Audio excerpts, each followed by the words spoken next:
men's basketball. I'm Bart.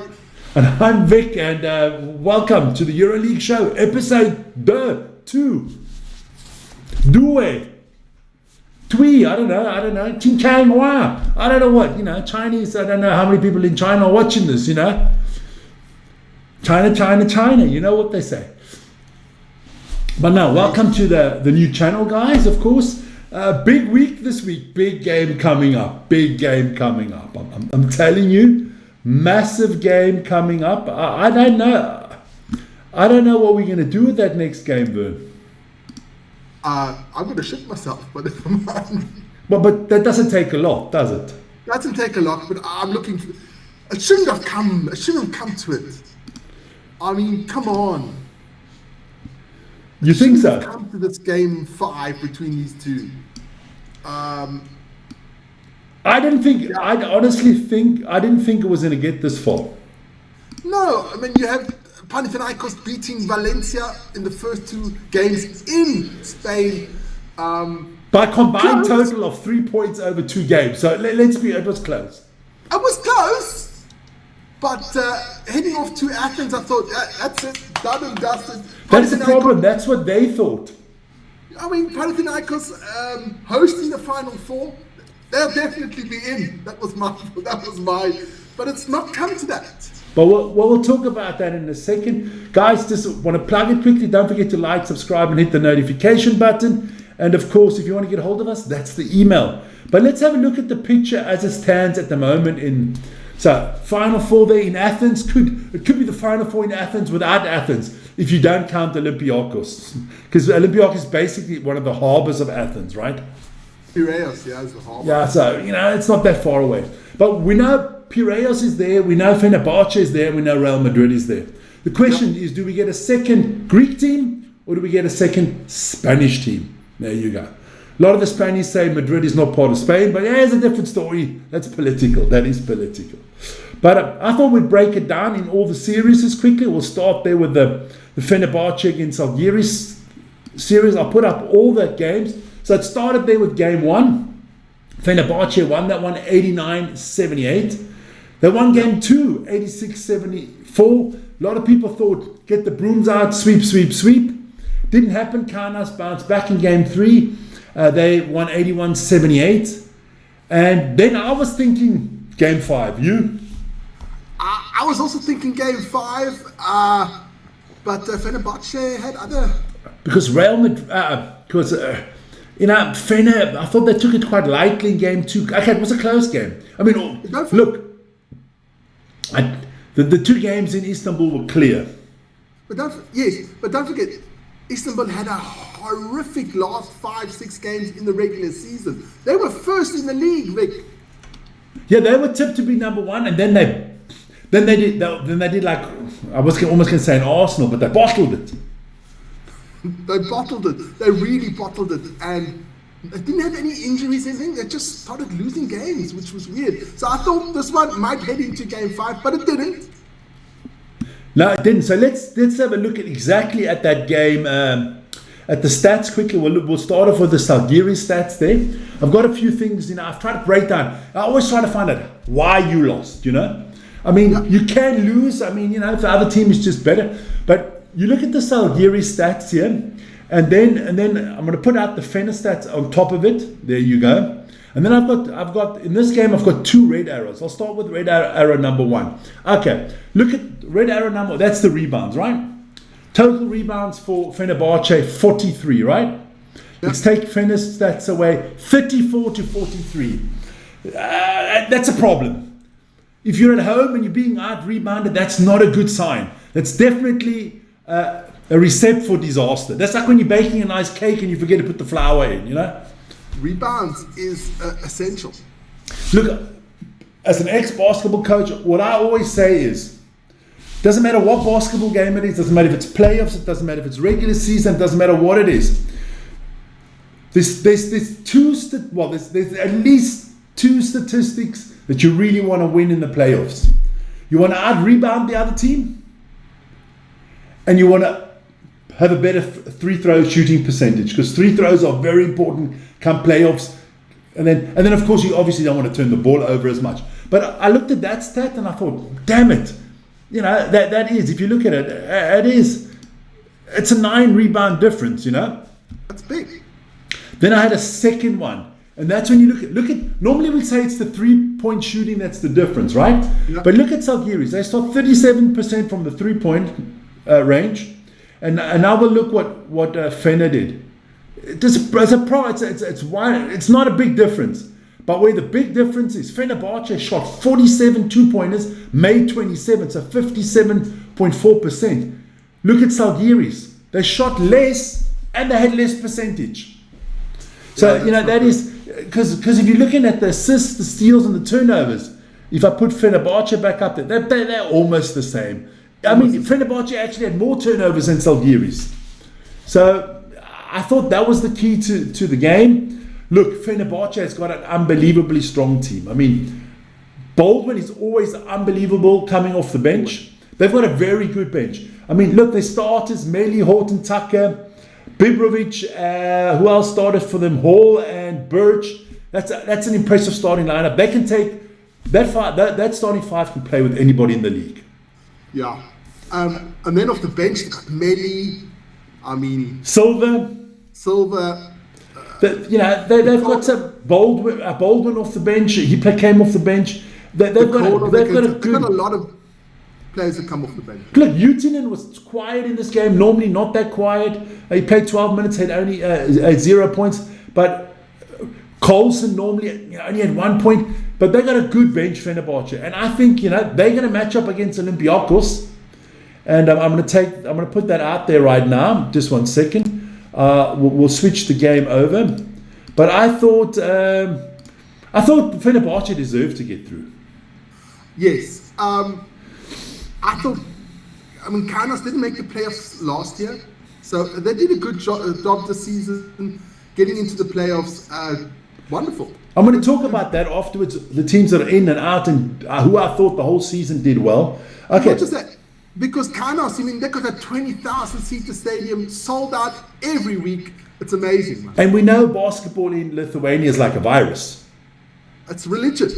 It is. Look, I'm not going to go into big depth here for the Olympiacos game because we did that last week and there was no game 4.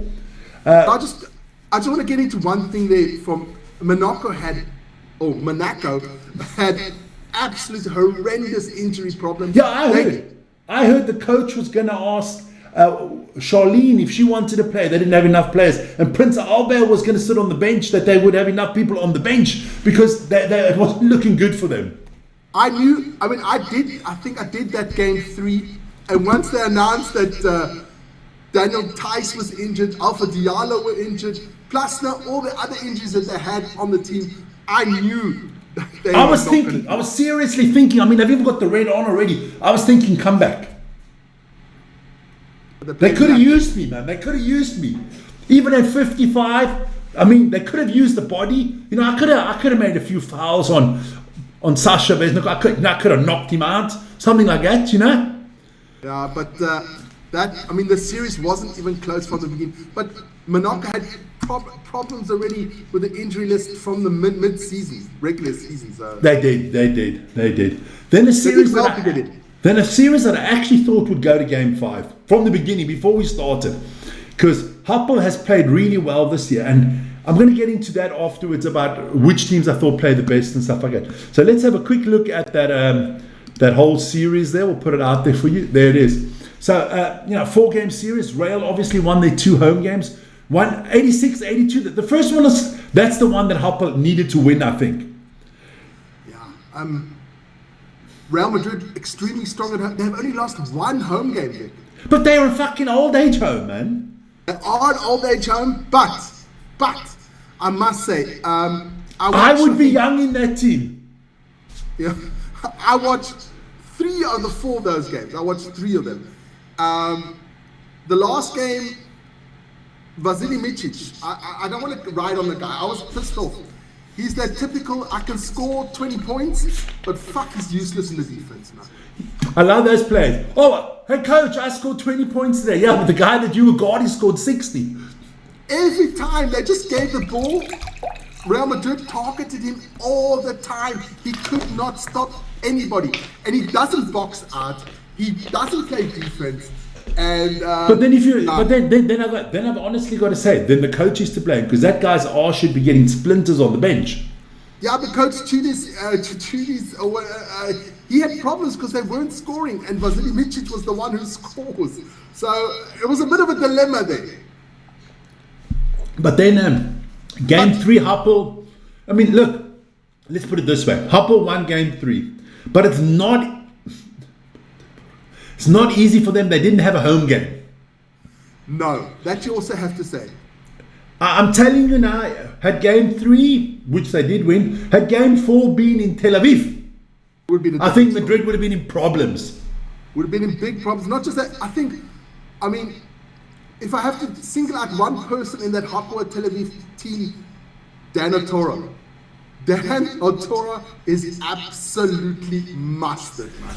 And I also believe, had they played every home game during the regular season in Tel Aviv, they would have had a much better record. Yes. Okay, so let's get into game 4, which they did lose 81-87 to Real Madrid. Let's just have a look at the stats again. There, I've put out my thoughts and stuff like that. But not every game it's easy to break it down just on the stat sheet. But if you look at Hapoel there, I have 2 red arrows there for Hapoel. Check this out. Hapoel shot 44% from the 2-point line, right? 22 for 50. What did Real Madrid do? 61%, 26 from 42. That is a big difference. And look, Real Madrid's going to have problems against other teams because obviously Walter Tavares is gone. Big Eddie is gone. They got Alex, of course they got Lim. They still got Lim there, but I don't know if he's enough. No, they've got Usman Karuba. And Karuba, he played absolutely fantastic. He is so raw, but he played absolutely fantastic. I mean, grabbing rebounds, posting up, blocking shots. So Usman Karuba, I know he is the backup. They did start with Len, but Len is not even close to Karuba. Okay, then I've got a second red flag, and that is when you look at the rebounds. Once again, we're talking rebounds here, Vern. Let me take Real Madrid away quickly. Hapoel had 29 rebounds. 18 defensive rebounds. Look at Real Madrid. 30 defensive rebounds, 41 total rebounds. You're not winning a lot of games if you get out-rebounded like that. No, and I just think with Real Madrid, they've got... Okay, we say they're old age home, but they're clever. I mean, you got like Fukondo Campasso there. He is absolutely mustard. Etsionia is there. I mean, Glul is still lulling around. He's still lulling. He didn't make any points. He comes in like... But he just annoys people. He's fucking annoying. Yeah. He annoys me. But one thing I didn't mention here. Check out Real Madrid had 17 turnovers. Hapoel had 7. Now, normally, if you have 10 turnovers less than the other team, you should be winning. You should be winning. But if you can't rebound, it doesn't help you. If you can't defend, if you can't rebound, it's not helping. No. But we'll talk about that in a second. Let me just take us 2 red arrows. And then last but not least, we're going to get into the big series. There it is. 4 games. No one can win at home. Panathinaikos took game 1 and 2 with a combined total of +3. They won the first one with 1. They won the second one with 2. Then we all thought the maid down the road, the baker, the guy that does the car wash, everybody said it was done. It's over. It's ended. Panathinaikos will not lose 2 home games in a row. Well, all of us know nothing about basketball. No. Because Valencia came and they took both games with a total combined point of 7. I mean, this series is so tight. It was a fantastic game 3. I didn't do game 4, but I did game 3. In game 3, the 2 coaches went at each other. Both got ejected. I like that. Huh? I like that. A little bit of animosity. It was a heated affair. I mean, it was really heated. Coaches getting ejected, players going bonkers. But you know what I like about this? It's not a big deal in Europe when coaches go bonkers. Had this now been in the NBA, it would be on like ESPN for 6 weeks now. They must probably would have both been banned for 6 months. $1 million taken off their wage account. Yeah. Why do we watch sports? Because of emotions. Exactly. Because we're watching guys that are doing stuff we can't do. Exactly. Or we can't do anymore. Okay? So we, through their bodies and through their games, we are living our dream. Yeah. And how would we be? We'd be emotional too. I don't mind emotions in sport, as long as you're not, as long as you're not breaking somebody's leg on purpose or. Yes. You and me emotional. Never. I'm as calm. But this series has been tighter than a duck's arse.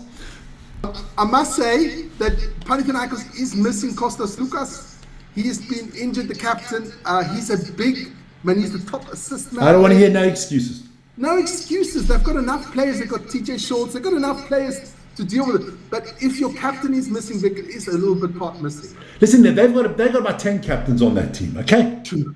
Okay, so let's have a look at the stats at Panathinaikos' stats and at Valencia stats. Now, I have no arrows, funnily enough, because I'm going to bounce them back and forth of each other. You look at Panathinaikos, 56 points from 2. Valencia, 55. Valencia 34% from 3. Panathinaikos a little bit less, 23%. Maybe that was the reason. But otherwise, the rebounding department is the same. The assists, steals, and turnovers. Look at that. It's basically, and that's how the whole series has been. They've mirrored each other. It's so close you can throw a blanket over these two teams and you wouldn't know what came out. The only thing I could say is, okay, I didn't see game 4, but I saw game 3, 2, and 1. The only problem is, for me, Valencia gets easier baskets than Panathinaikos. Panathinaikos has to work harder to get the ball in the hoop than Valencia. What I was surprised was that Kenneth Farid only had 4 minutes. He hasn't played a lot at all. And I'm telling you now, we're going to go further here quickly. We're going to go further here because I've put it out there. We'll start with the home team. I think these 3 boys, Montero, Taylor, and Thompson, I think they're going to have to be big at home. Look, let's put it this way. All the advantage is with Valencia now at home. Saying that, they did lose 2 home games in a row. But it is game 5. It's the decider. It's in Spain. The Valencians will be out in full power. But of course, look, Montero has been the man of the series for Valencia. Magic. But Cameron Taylor, Thompson have to chip in there because Valencia has to. I think it's a scoring game. You've got to outscore the other team because it's not. This is not going to be based on defense. But then if they do that, Valencia's going to win because the coach rotates every 3 minutes up. Because Valencia's defense is not that good. I can see Panathinaikos' defense turning up and shutting them down. Valencia lives and dies by run and gun. They do, but like I said before, they have easier shots than Panathinaikos. And I always say, what Valencia is doing is, if I'm a coach, I don't like that because, if you have an off night shooting, you've lost. Valencia has a little bit of an off night on shooting, they lose.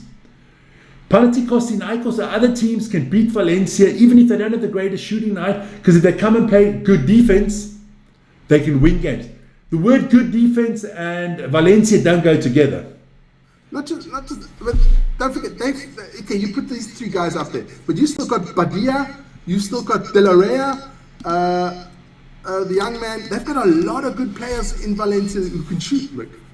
This Valencia team reminds me a lot of the Houston Rockets when what was the American coach that's got that Italian name, that Mike D'Antoni.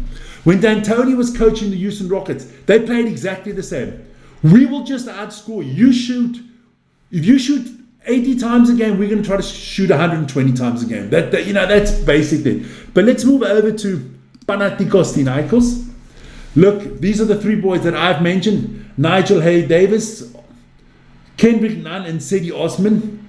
But look, if Farid and Lazor, if they both turn up on the defensive boards and on the offensive boards, then Valencia is going to get cooked. Yeah, but you not just these three are the three main men, but you need players like TJ Shorts. Shorts has got to chip in. Well, they got a problem on the playmaker position at the moment. Yeah, you got Grant must chip in. Shorts has got to chip in. You've got Papa Rakovopoulos has got to chip in. You've got a lot of players that just have to help. Because I mean, none got in foul trouble. I think it was in game 3. Was in foul trouble. Yeah, it's gonna be. I think it's gonna be another tight game. But I must say, I think Valencia's gonna do it, and it's gonna break my heart. But Valencia's gonna do it. Well, let me put it out there. Talking about game 5, Vern's doing game 5 on Wednesday. Wednesday evening, I'll be here with. I think it's going to be an epic battle. Look, now people don't get me wrong. All my friends are in Spain and all the Spanish. I have nothing against Valencia. Beautiful city, beautiful basketball team. But the Final Four is in Athens. Yeah. Can you imagine Panathinaikos not being there? I do know that the Panathinaikos fans will turn up and they'll support everybody but Olympiacos. That was probably But now, it would be nice to have Panathinaikos there. It would be. It would. But Valencia deserves it as well. But that game is on Wednesday. What's that? I think at 8 o'clock, quarter past. I can tell you what. I'll look quickly. Check that out. Because that's going to be an epic battle. What is your tip for this game, Vern? Oh, it's at 9 o'clock on Wednesday. Okay, so 9 o'clock Wednesday. Me, I'm sticking with my guns. I'm going Souflaki and Tsatsiki all the way. I'm going Panathinaikos. My heart says Panathinaikos. My brain says Valencia. So then your brain doesn't function. So it's going to be Panathinaikos. Good stuff. Good stuff. Now, what I wanted to talk about is, we'll take them away quickly. You know, we've had a great season. We did we did almost a game every week, or at least 2 or 3 sometimes. I think we did about 120 games, Rick. Okay, so we had a lot of new teams come in this year. We had Maccabi come in new. Okay, it went from 18 to 20 teams. We had Maccabi come in new. We had no, it was Hapoel and Valencia. Maccabi wasn't there last year. Maccabi was there last year. So who came in new? Hapoel and Valencia. There must be somebody else because Alba Berlin is out. Well, Hapoel and Thing are the new teams. Is Dubai new? No, they were here last year. Dubai's new. So there got to be 3 new teams, yes. It was Dubai, Hapoel, and Valencia. And Hapoel and Valencia made it to the playoffs. And Dubai just missed out. Yes. So some of the so-called legend teams, or the so-called old teams, or the traditional teams. That's the word I'm looking for. Traditional teams. They got to. I mean, Alba's not even in here anymore.